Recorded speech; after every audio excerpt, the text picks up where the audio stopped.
And okay. We're gonna have Brandon Marshall screaming at us at the very beginning of the show. Welcome everybody to another episode of the Dolphins post game show here on the 5 Reasons Sports Network. It is the Final Yard. I am your host Louis Sung, and I am joined today, I think, by Ethan Skolnick, and I know for sure that we have at least one Antoine Staley. It's good to see you, my friend. How are you? I'm good. How are you doing? I'm doing fantastic. Apparently, the Dolphins are doing fantastic too. I don't know what changed. I don't know what button was pressed in the Dolphins locker room, but after losing 7 straight games, and now the Dolphins are now on a 5-game win streak to completely turn around this season. And now we've actually reached the point, gentlemen, where we can actually discuss potentially playoffs. I'm waiting to see if Manny has that clip because there's been clips everywhere. So basically, out of nowhere, Dolphins win 20-9 against the New York Giants, the vaunted New York Giants defense, which for a time kind of had Tua on the ropes a little bit. But again, he came back, he fought back. The final stats for Mr. Tua Tagovailoa: 30 out of 41 completed, 244 yards, only 6 yards per pass. But you know what? 2 touchdowns, only got sacked twice, 104.1 passer rating. And mind you, again, that is with a bunch of drops, okay? We're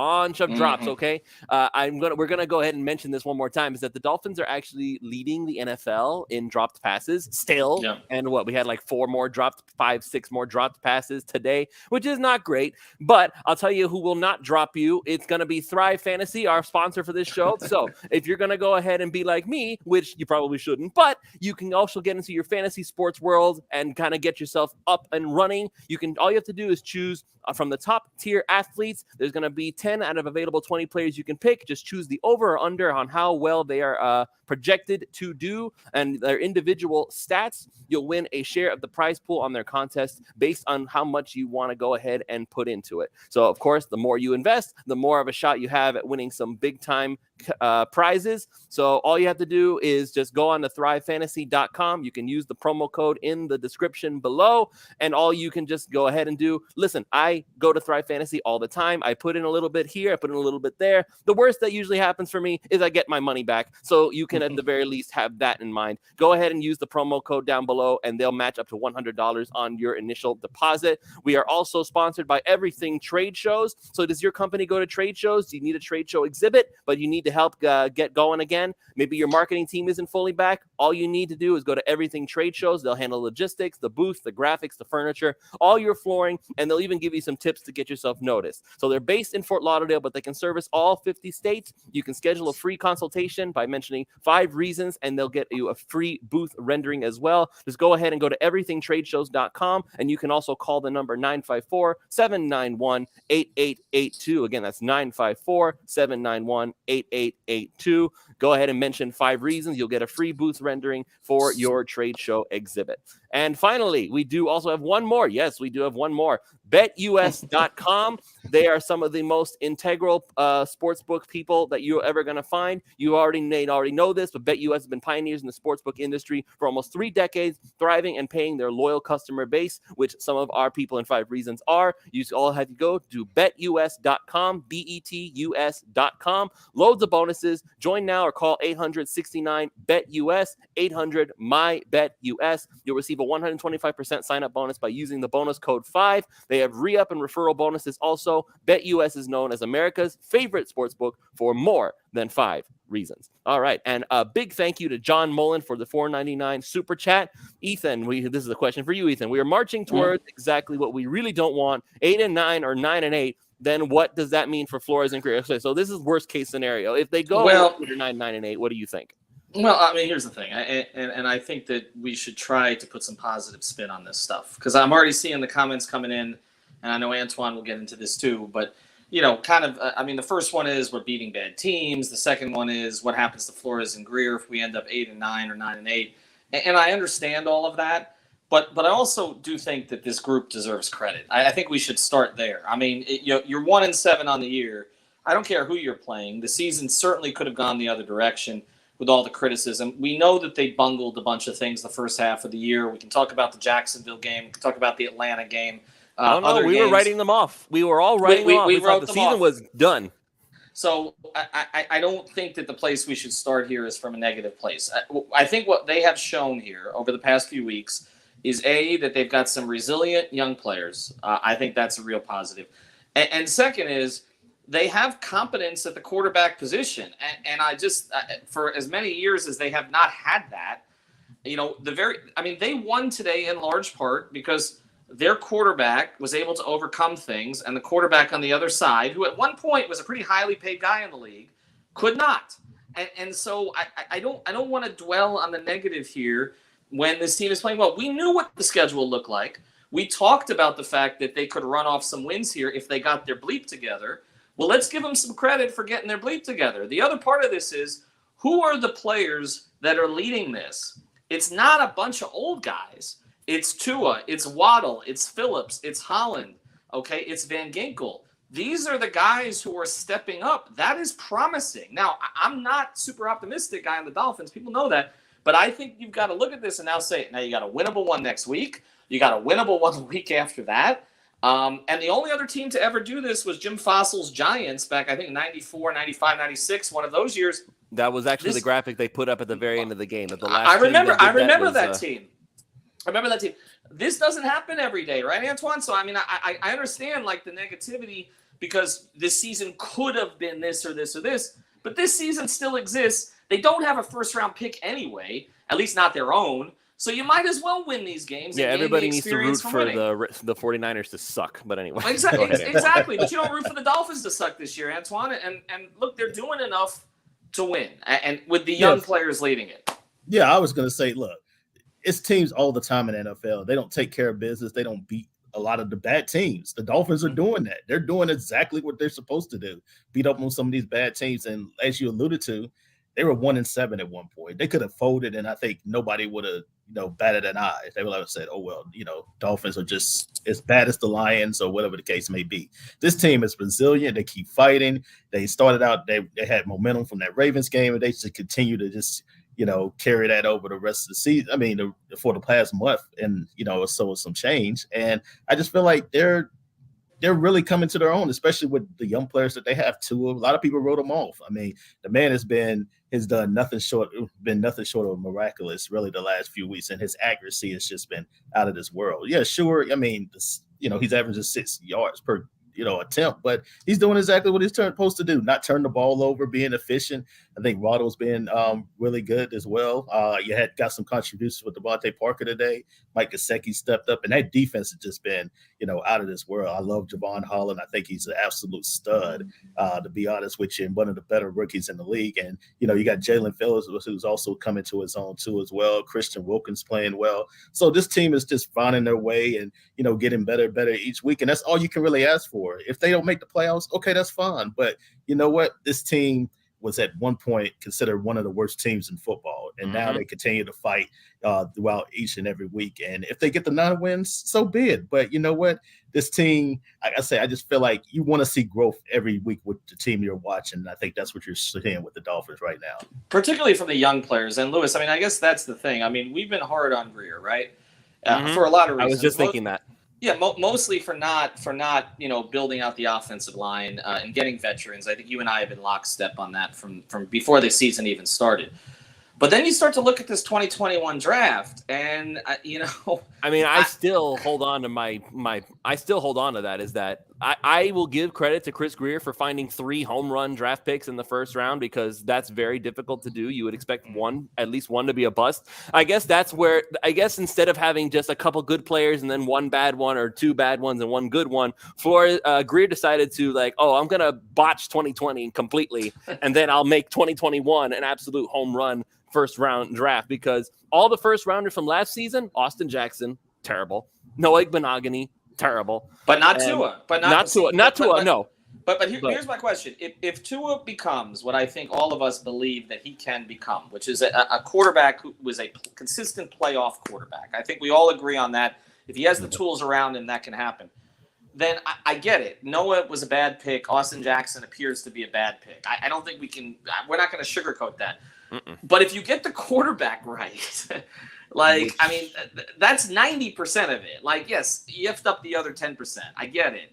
But and again, I'm not going to there's certain moves he's made that have not made sense. And I think, Lewis, you and I agree that not bringing in enough veterans on this team was an issue. They probably wouldn't have had the bad start that they had if they had more competent guys, particularly on the offensive line. The running back position needs to be like legitimately addressed. Okay. Like Yes. Myles Gaskin runs to tacklers. Okay. I mean, then it's just, he does. And then he doesn't. We had one guy.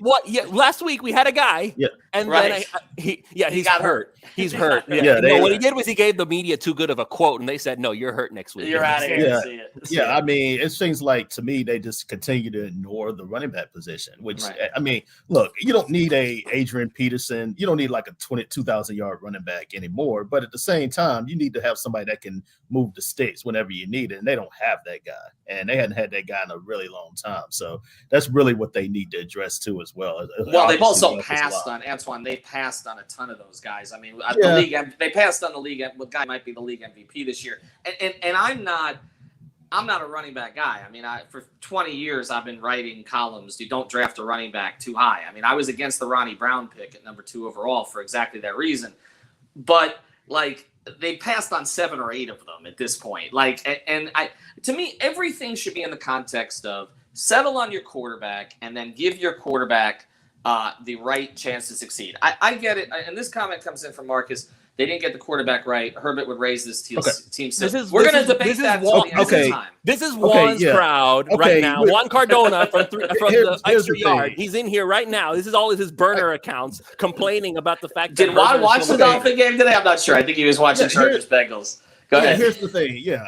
Okay, that's fine. Like Herbert, we know how good he is. But the fact of the matter is you have Tua. You just got to, deal with the whole thing. And I think he's playing well. It's not like he's out here being like a terrible quarterback. He's playing well. It's over with. Yeah, okay. Yeah, Herbert is, who he is. But at the same time, it's not like you cannot win with Tua. We just need to put more better parts around him. That's what it boils down to. And I'm going to say this one more time before I formally introduce Jacob Michelle to the show. I'm just going to say this. Listen. For all the stuff we talk about with Justin Herbert and how much better he has been, remember what he has as opposed to Tua. Keenan Allen, you're going to say I'm not doing don't ask Shad that. Yeah, exactly. Keenan Allen. Put Shad in hot water again. Mike Williams and a much better offensive line, okay? There have been times where you can just kind of sit back there, order a pizza, just do whatever he wants to do. Tua can't do that. He can't afford to do that. So I don't want to. This year, they did. They addressed the offensive line. Last year it was pretty bad for the Chargers, but this year they did address the offensive line. Yes. So if you go ahead. No, and they changed their coach obviously this offseason, and they made some additional changes. But here's the thing: we're going to have this debate until the end of time. We have these debates in the NBA too about guys picked in the top 3. You could have had Luka at number 1. Okay, you took Ayton. Well, you got to the finals with Ayton last year with Phoenix. Like, you can figure out ways to win. With good players, okay? Maybe you don't nail the franchise guy. Maybe Herbert wouldn't be that good in this system. What is promising to me, you mentioned it, Lewis, you look at what is his superpower. His superpowers are accuracy and awareness. Right. And those are the 2 things that you need more than anything else in the NFL. Don't ask me, ask Bill Walsh, okay? Yes. And so he has those things in abundance, right? You can build with that. I think what's promising over the last few weeks is that, and give Godsey and the offensive coordinators some credit. How many there? I don't know how many there are at this point.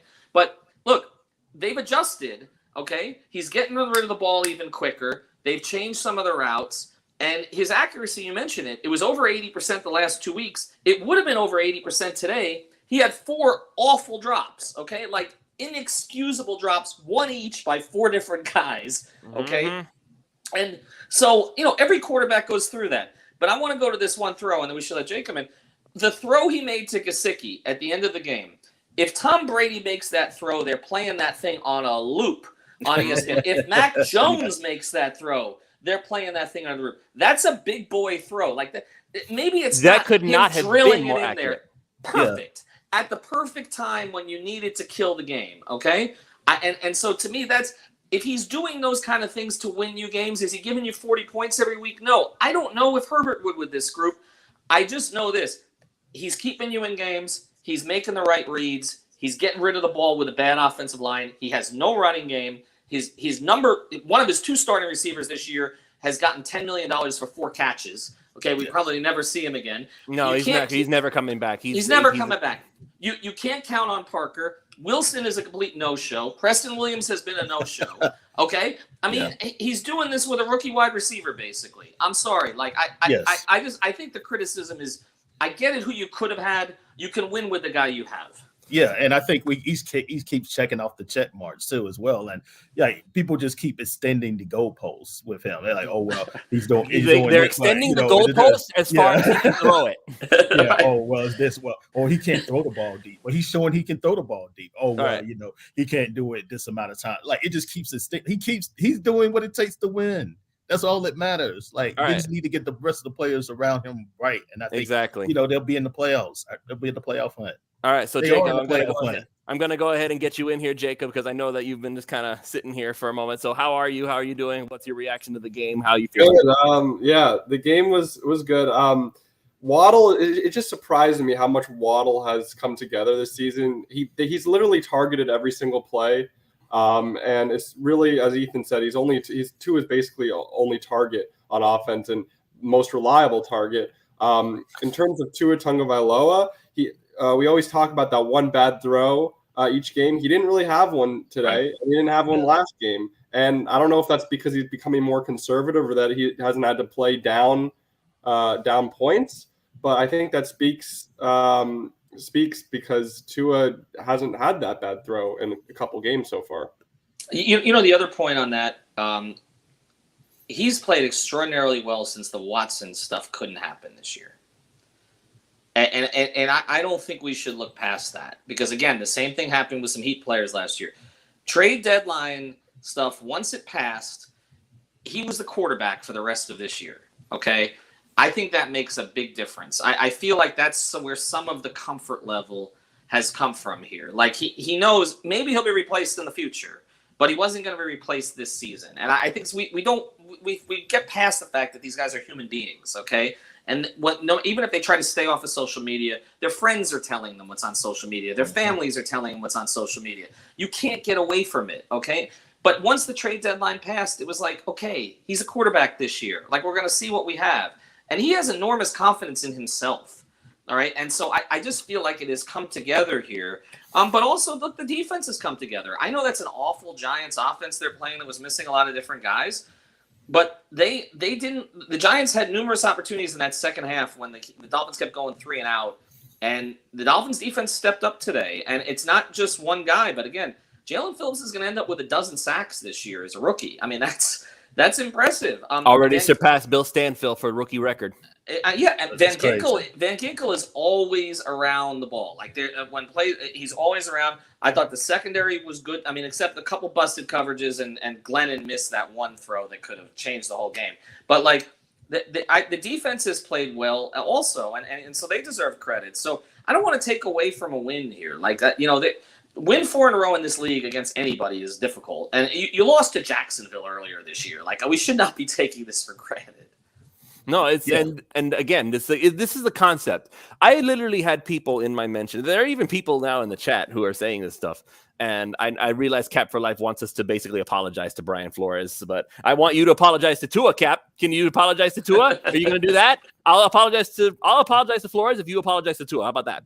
Okay. As soon as I see that, I'll make the formal apology. But anyway, so this is the thing. I literally had people talking to me about how boring this offense was. Even it was dinking and dunking, making their way slowly but surely, just making their way down the field. And eventually they got the scores in. But they keep talking about how boring the offense is. They're not. It feels like it's not. They don't really want an offense that moves down the field. They don't want an offense that moves the chains. They want the offense that gets that highlight reel. It's the Justin Herbert 44 yards down the field to Guyton, and then but mind you, it was a 50-50 ball. It's not like, oh, Herbert was just so incredible. He just trusted his receiver to make the play, and lo and behold, he did. Also, I should mention that Herbert had time to let the guy run down the field. That's something that Tua cannot afford because Austin Jackson's going to be looking off into space somewhere, looking for his blocker and wondering where's the guy I'm supposed to block. Oh, he's already passed me.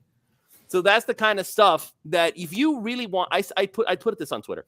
it's death by a million cuts right now with Tua, because while Tua doesn't have a cannon, he does have a scalpel, and he will cut you to pieces bit by bit until there's nothing left of you to go with. So it doesn't matter. I'm going to take 2 more games to apologize to Flores. Then it doesn't matter how you get there, as long as you actually get there. Now, correct. If they were turning the ball over, then I think we need to have a discussion. But the fact of the matter is, they're getting down there, they're being efficient, and he's taking care of the football. That's all you want.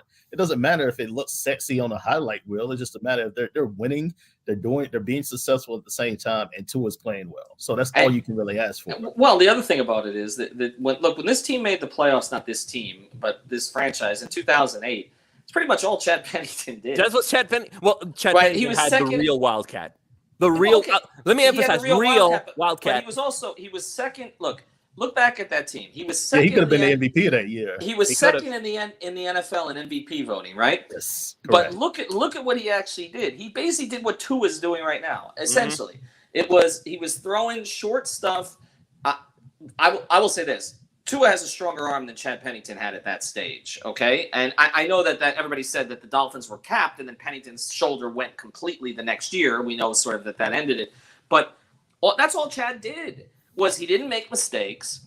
He got the ball to the open guy. Okay, he spread it out a little bit more than Tua did, because he didn't have one stud like Waddle, but he went to Best or some of the other guys that he had. He did have Brandon Marshall. And he had the offensive line. No, he didn't have Brandon Marshall? No, he didn't have wasn't there yet? No, not yet. No. Brandon Marshall was with Henny. No, he was not. He had, that team was that's right. Best, Camarillo, Ginn, I believe, right? Because Ginn was drafted in 2007, and Chambers was Chris still there, or was Chris traded at that point? I think he was gone. He was gone. He was gone by that point. But he did have Ronnie and Ricky. He did have Ronnie and Ricky. That's He had a better running game. They had a very good offensive line, Antoine. You're right. They had a good offensive line. But this is basically all that he did. They played complementary football with the defense. They had a bunch of sacks that year from Joey Porter. Remember, JT wasn't even on that team. And yes, they got blown out in the playoffs. They couldn't score. We kind of knew that was going to happen. But really, he didn't do anything more special than what Tua's doing right now, which is just get the ball, get it out, get it to your receivers, give them a chance to make a play. That's it. That's all this is about. All right, so the Dolphins had, back in those days, let me just go ahead and read it off here. So Ronnie and Ricky, obviously. Lusaka Polite, the fullback. Yeah. Ted Ginn Jr., Greg Camarillo, Devon Bess. Fasano was there. I don't know if you want to count like Ernest Wilford or anything. No, they don't want to count Ernest Wilford. Actually, that was a Parcells mistake among them. But look, I mean, he didn't have elite talent on the outside. Waddle has more skill than any of those guys. Although, for sure, carving out a good career, so does Parker. Right, but they had Ronnie and Ricky. And Ricky, and he had a really good offensive. Look at that offensive line. That was a solid offensive line. That offensive line was stacked. The 2 years that they made the playoffs, 2008 and 2016, look at their offensive lines. It's directly correlated to them making the playoffs. Correct. So there you go. Yeah. Anyway, so Jacob, the defense. What in your view has been the difference? Javon Holland continues to make plays. Xavier Howard still. I mean, people had questions about him coming in, whether whether him getting paid is going to have an effect on him playing. I think he's been just as reliable, if not more reliable, this season. Jalen Phillips, obviously 3 sacks today, two sacks. Yeah, 2 sacks. He had 6.5 before the game started. Now he has 8.5, which again defeats Bill Stanfield, who has his record was standing since 1969. Didn't he have 3 last week? So that's 5 in 2 weeks. 5 in 2 weeks. Now, mind you, that last sack was a coverage sack, but more than anything. But it just shows that he's absolutely relentless. Hey, at one point, people thought this pick was a bust. They were talking about how bad the pick was, and now all of a sudden we're talking about how good of a rookie he is. It's proof positive of the buyer's remorse that Dolphins fans are so willing to take on for themselves and to self-diagnose themselves with. Because again, you have Gregory Rousseau, who does pretty good in the early weeks in Buffalo, and so obviously since 3 Jalen sacks, Phillips, Lewis, he's got 3. Rousseau. I know, but he started strong. And so that's because as soon as you see somebody else start to do better, even if down the road, the other guy looks better than the other guy, it's like, oh, well, this guy was starting off really strong. But okay, but the other guy looks better now. Like between Gregory Rousseau and Jalen Phillips, who's the better player right now? You cannot look me in the eye and tell me it's Gregory Rousseau just because he started stronger. Nope, can't do it. And then it doesn't hurt. It doesn't help if both Miami guys too. So you know how that's going to be. Mm-hmm. Well, that was the comparison. Is that, and again, we said some of this earlier this season. We're not immune to these kind of fast comparisons. Oh, for sure, absolutely not. And we said maybe they took the wrong Miami guy, maybe they took the wrong Alabama receiver. I think now looking back, they probably took the right Miami defensive lineman or / linebacker, and it looks like they took the right Alabama receiver. Right. So, and both of those you could have questioned because in both cases, the other guy was more productive. Rousseau was more, again, before taking the year off, was more productive than Jalen Phillips was. And Waddle was not, obviously was injured. Devontae Smith was the Heisman winner. You're not going to get more productive than that. So I do think, and again, I know it's dangerous here to give Greer a pass because you don't want to do that. And then, okay, he F's up the offensive line again. Okay. It seems like he has a blind spot at one position group. So could we have somebody else handle that? Because he's okay at the other stuff, right? Like, I mean, and also maybe bring in some receivers who might actually get on the field. Like, I'm appreciative of Mac Hollins because he plays. That's it. And he plays and he makes an occasional play for his quarterback and on special teams. But to me, that's the thing is maybe we all jump the gun a little bit. Because Phillips, and right now would anybody here take Rousseau and Devontae Smith over Phillips and Waddle? Nope. Absolutely not. No. Anybody who says yes is lying. Right. Or they just have confirmation bias. But anyway, I'm going to go ahead and I'm going to bring this up because you mentioned something, Ethan, regarding the offensive line. And I really feel like that is the one thing, the only thing at this point that is holding this team back. The only thing that is holding this team back. And I made the joke about Austin Jackson earlier this show, not even like 5-10 minutes ago, but it still stands to reason that you look at this team and it's like the offensive line still looks terrible. Like the only times you ever see Tua take a little bit more of a shot is when he has an opportunity to like sit back there for a couple seconds more. That is why you're seeing so many screens. Tua did not only do short passes at Alabama. How many times did he heave it down the field to Waddle or to Henry Ruggs or to Jerry Jeudy or to any of these Alabama receivers? Plenty of times. He did it plenty of times, but he also had that Alabama offensive line, the one that was basically a brick wall standing in front of him, letting him plant his feet and fire it with everything he's got. You can't afford that right now. Every time Tua steps back in a traditional pass, it feels like he's off balance because he's got two guys coming at him, usually from the left guard position, because Austin Jackson, man, I don't get it. It's frustrating. You have Michael Dieter back. Put someone on the guard, please. And he had more confidence, too. Like, he had confidence that the offensive line was going to play well for him in Alabama. He has no confidence in the offensitive line right now. You could even tell. Yeah, I mean, I'm not knocking it. I'm just saying this is kind of what it is. Like, you can tell, like, the lack of confidence that he has. And that's, kind of with the throws that he makes. And I used to think it was Chan Gailey that was handicapped Tua and everything. But it's honestly this offensive line that's handicapped Tua because what he did at Alabama with the throws and what he can't do now with the offensive line, it's pretty much handicapped him. And until we get an offensive line, then he won't be able to make those big time throws like he did at Alabama. Well, he also can't run play action. That's the other thing. So I mean, no running game. They have no running game. So you can't. The offensive line doesn't give him time, to read, to really look down the field. He's got to go to his first or second read. That's all he has time for. And the throw has to be perfect, which over the last 3 weeks they pretty much have been. And even if it is perfect, he drops it. So. Or sometimes they drop it, okay? And look, every team has drops, okay? So I know the Dolphins have the most drops, but every team has some drops, and you got to overcome that. Today's were particularly egregious because a couple could have been really big plays if they're caught, okay? I mean, it could have been running for a while. But the other thing is they can't run play action. Like even with what Tampa, I mean, again, I'm not comparing, and I know people got on me because I did the first 16 games of Brady versus the first 16 games of Tua. It's not the same era. I understand that. I'm not saying he's going to be. But you can't have Tua and Brady have the exact same numbers through 16 games as starters. They're the exact same. Look at them. They're the exact same. You can't have one who's the greatest of all time and the other one you declare a bust. I'm sorry. Like, there is some in between there. But beyond that, if you watch a Tampa game, Not only does he have, when he's not faking vaccination cards, Antonio Brown and Godwin and Evans, okay, and Gronk when he's healthy, but also Fournette has become a viable option as a runner and as a receiver there. And you also have, I always forget the guy's name, the guy who used to play in Atlanta, the speed back. You've got guys that you Devonta go to. Freeman? No, the other one. Cordell Patterson? No, he's not in Tampa. No.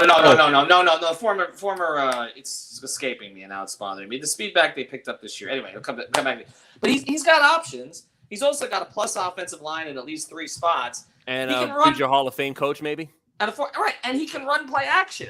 Like, literally, he can run play action and sit back there. Like, when have we seen Tua be able to fake a handoff to Myles Gaskin or to Salvin Ahmed, and anybody actually believes that they're a threat with the ball behind this offensive line where they're going to bite on the fake? Like, his beautiful fake today on the touchdown, the last touchdown, like, he did that on his own. That's not for the running game.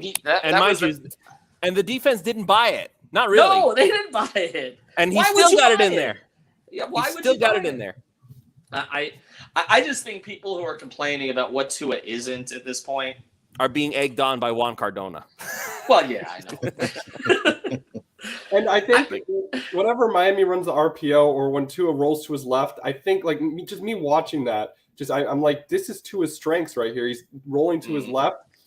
He looks really good rolling to his left, and I just wish Miami plays to that strength more also.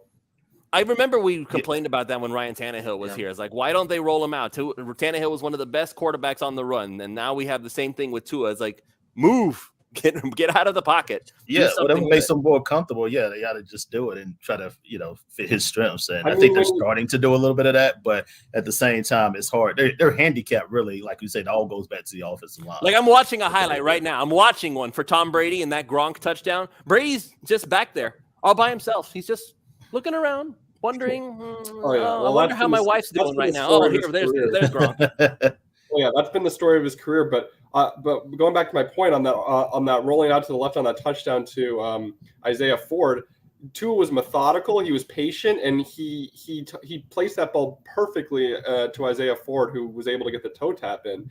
And I just feel like if we ran more of those red zone plays like that, or even just in general, I think Tua would even be able to have a better stat line. And again, this is where we have to accept what we drafted. I don't know, because I think you would remember this, Antoine. You remember this, Jacob. Yes. What was Tua advertised as before he showed up in Miami? What were we saying was his ceiling? It's kind of Drew Brees. Drew Brees. Okay, yeah. So Drew Brees is the ceiling, huh? What was Drew Brees? Drew Brees hasn't been retired since Drew Brees retired last season. What was Drew Brees? One of the better quarterbacks of all time. Like, yes, top 20, but what was his game? 20. Oh, I mean, just kind of the same thing that Tua's been doing. Like, he didn't have a great arm, but at the same time, he was accurate. He's pinpoint. He was able to roll out at times, and they put a really good offensive line around him. Okay, so we knew this before he was drafted, and now we're complaining that he's not what Herbert is, even though we knew coming into it that this was what Tua was. Well, you know how it is. Like, with everything social media, like, if people aren't doing well right away, and it's kind of like, oh, let's get rid of them. Let's find a way to get rid of them. And then obviously trade talks and stuff like that go on. But yeah, I mean, like I say, it takes time. And I even said this. I even wrote about this. Like, it's gonna take time longer than it's like he's played literally a season in the NFL right now. And like, you see the maturation that he has shown throughout the course of these 16 plus games or whatever the case may be. And I mean, like I said, I don't know if he's going to beat Drew Brees, but yeah, that was the comparison back then. And I still think it might be a comparison now, especially considering how Drew Brees' career started off too. And let's be real, Drew Brees, his first 3 years took 6 years. Yeah, he wasn't really good his first 3 years in San Diego, and then they drafted Phillip Rivers, and all of a sudden the light bulb went off, and he started to play much better. And then he had, obviously, the arm injury and him going to the Saints changed the trajectory of things. But yeah, I mean, he was not very good his first 3 years in the league, which is why the Chargers ended up taking Rivers. Well, they took Eli Manning, but traded for Phillip Rivers in the first place. Mm-hmm.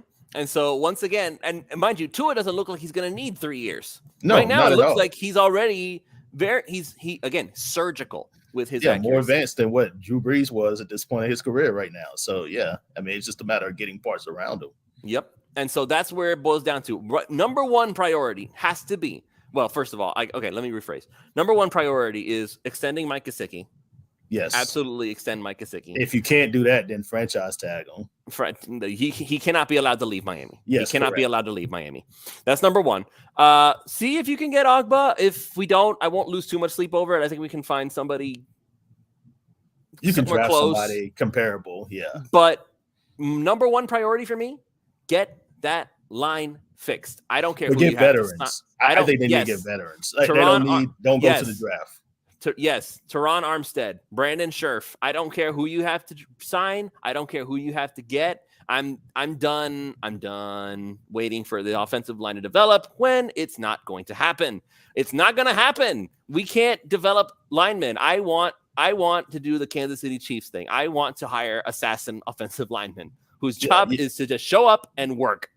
Yeah, that you need to get better. We tried it the rookie way and drafting, like, so that did not work. So you have to try to get veterans, and then also I would like to see them like get another linebacker too. But that's not necessarily as pertinent as it's definitely not as important. No, the offensive line straight. But yeah, definitely that's that and the running back position. I feel like are the top two things that this team really needs. And then after that, then take the best available player and try to make your team better. That's what I would think. I think you can get a good running back in the 3rd or 4th round, but you have to you have to take a shot. You can't just wait till the 7th or go find an undrafted guy. It's not going to work. If you can get it like in the top 50, then yeah, I'm all about that. But yeah, I wouldn't just wait just to say, well, we can definitely get one, but just see what the board looks like. And if you can get one in the 2nd round, then yeah, get that guy if you like the guy enough. But yeah, you don't have to draft somebody in the 1st round, but yeah, it's definitely you have to get that address. Like, it's no doubt about that. For sure. So now here's the question. So let's say the offensive line does get fixed next season. Is there anything left that you can think of that would even remotely stop this team? The ability to be consistent. The wide receivers need to be consistent. Tua can't rely on Jalen Waddle to be the only guy on offense, with the exception of Mike Gesicki. Miami needs to find those receivers that could stay healthy. We saw Devontae Parker, how well he could fit this offense when he stays healthy. Unfortunately, you can't rely on that because he's injured every other game. But the depth at wide receiver is important. And no more Will Fuller, please. And then a running back. And then yeah, wide receiver, that's right. Because what teams are going to start doing, they're going to start trying to take away your best option, and obviously that's going to be Waddle. But the thing is that with Tua is the thing with Tua, and this is what I'm confident in at this point. Even if you do try to take away Waddle, you're going to have somebody open. Somebody's going to be open, and that's the whole point of Tua's game is that if you leave whoever you leave open, Tua can find him. Because that's his game. Again, that is his game. He finds the open spot. Beep, there it is. Hit it. But yeah, you just don't want to have just any kind of Joe Smo out there. No, you don't. You really don't. Especially when you can't rely on a lot of the guys because they've been injured. So you definitely want to, like I say, it's not a pertinent need, but at the same time, you definitely want to address that too as well. So, all right. So let's do this. We have the Dolphins are predicted to have like $200 million in salary cap next season. Like there's going to be plenty of space to play with. So with that in mind, obviously Will Fuller's not coming back. I refuse to let Will Fuller back in the building. He basically stole the $10 million and ran. I still think there's some. I know that we've heard stories. His finger was absolutely shattered. It's like, oh, his finger's gone. Listen. I'm convinced he wanted to play with Watson, and when he didn't show up, Fuller basically said, I'm taking the rest of the year off. Thank you very much. So that's just me. That's my little conspiracy theory, my tinfoil hat. But is there anybody that you would look at as a free agent that thinks, okay, maybe I can try to get something out of this guy? Maybe? I got to look at exactly who the wide receivers are free agent-wise. But, I mean, yeah, potentially. I mean, look, this team is – close. I don't know if I would necessarily overpay a guy. I know Allen Robinson will probably be available. Allen Robinson will be available. I'm trying to pull it up now on Spot Track, but Spot Track is hit and miss with this. That would be somebody I would look at. Devontae Adams, I know off the top of my head, that would be, depending on what Green Bay decides to do there. Could you imagine Devontae Adams here with Tua? Yeah, I could. But those would be the two ones on the top of my list there. I mean, if you want to talk about a little bit lower down the tier, Jamison Crowder would be, he'd be a decent option. But yeah, Jamison Crowder, yeah, I think those three were just kind of who I would look at as far as like targets too. I think all of them would be upgrades to the offense. Yeah, you got Chris Godwin going to shake free next season. Yeah. T.Y. Hilton. If you really want to go back to the Juju list, I don't want to go back to Juju. No, I'm not really. Like, no Juju, please. Thank you. Nah. Sammy Watkins. Yeah. I mean, again, if you're asking for guys lower on the spectrum. Yeah. Yeah. I guess I wouldn't necessarily have a problem with that, but yeah, it's definitely somebody definitely not the top of the list, but at the same time, it's somebody you can rely on and be a decent target. Mm-hmm.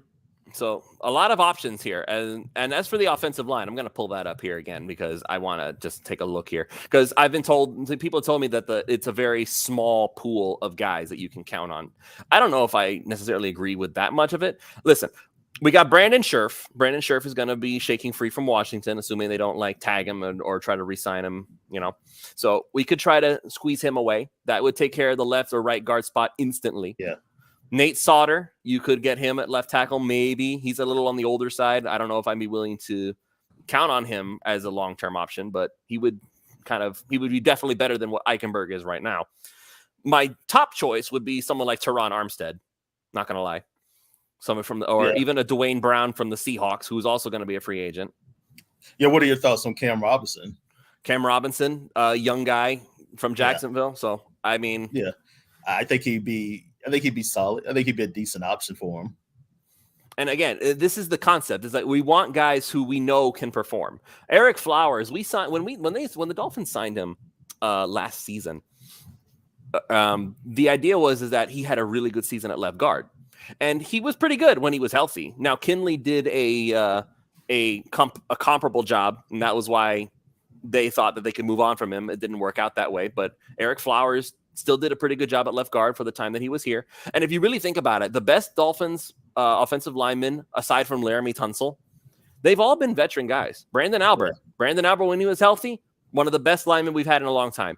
For the one game that he was here, Josh Sitton, he was the best guy on the field, and then he got hurt, and that was the end of that. But for that one game, he was a stud left guard. Yeah. It was painfully obvious that of all the guys there, he was the best one out of there. Yeah, he was an upgrade. It's just unfortunate he didn't stay healthy. But no, that's true. That's true. They were really fond of him. They were talking him up, and he looked the part. He played the part at least that one game. So that's why I feel this way when it comes to the offensive line. All the best guys that Miami has had on the offensive line ever since this whole thing has started, this whole rebuild, even before then, the Tannehill years, they've all been veteran guys. So yeah. I feel like that the best thing that Miami can do is go back to that well and say, let's try this again. Look, I'm going to keep reading down this list. Andrew Norwell. So Andrew Norwell's pretty good guard. I could see him being pretty good. You want to do maybe Eric Fisher? I don't know. You want to try Eric Fisher out? Left tackle? I don't know. Riley Reif from Cincinnati. There are some guys you can look at here, and they would instantly be upgrades over what they have right now. So you don't even have to have huge names. You don't have to have the top tier guys. There's a ton of guys that I can think of as being massive upgrades at the offensive line. I see. Yeah, go ahead. You also got to deal with injuries too, because these guys do get injured. So depth over talent too. I mean, obviously you got to have talented guys, but if you get a couple depth guys in there along with talented guys, that will establish the offensive line, and then you'll start to look like teams like the Buccaneers, who have a good offensive line, the Colts, and these teams have had a lot of success this season. They might not have the big name Tristan Wirfs or people like that, but they have a solid structure and foundation that are able to help their quarterbacks out. And that makes all the difference. And I'm seeing here from Shane that the same logic that we're using against Eichenberg, we're using for Tua. Yeah, maybe Eichenberg will be better next year. I can hope he will be. But the thing is that if Tua, because it's almost apples to oranges in a way. And the reason why, I'm not saying we're going to give up on Eichenberg. I'm not saying cut Eichenberg. But what I am saying is that in this sense, if Tua is the guy, and we're seeing signs that he can be the guy, he can be that surgical, crazy accurate quarterback that Drew Brees is known to be, you have to give him an offensive line while you still have him on that rookie contract if you really want to maximize the time that you have with him. And this is why I feel like with offensive line, I don't want to give him quite as much time to function, because if you really want to make this work, if you really want to go for this, I have to make the most of it while we still have the time. All right. So I don't know if there's any. We're going to go ahead and finish this up in a minute. So Jacob, do you have any final thoughts before we wrap this up? Just to summarize, I thought the game was good. A lot of room for improvement. Obviously, the offense was stagnant at times. Defense really stepped up. I know it was Mike Glennon, but the difference between this half of the season with the defense and last half of the season, or previous half of the season, defense looks night and day. I don't know why Brian Flores took so long to get this together, but I guess you got to give him credit now. Because whatever he's doing right now is working, and whatever he was doing previously was not working. Mm-hmm.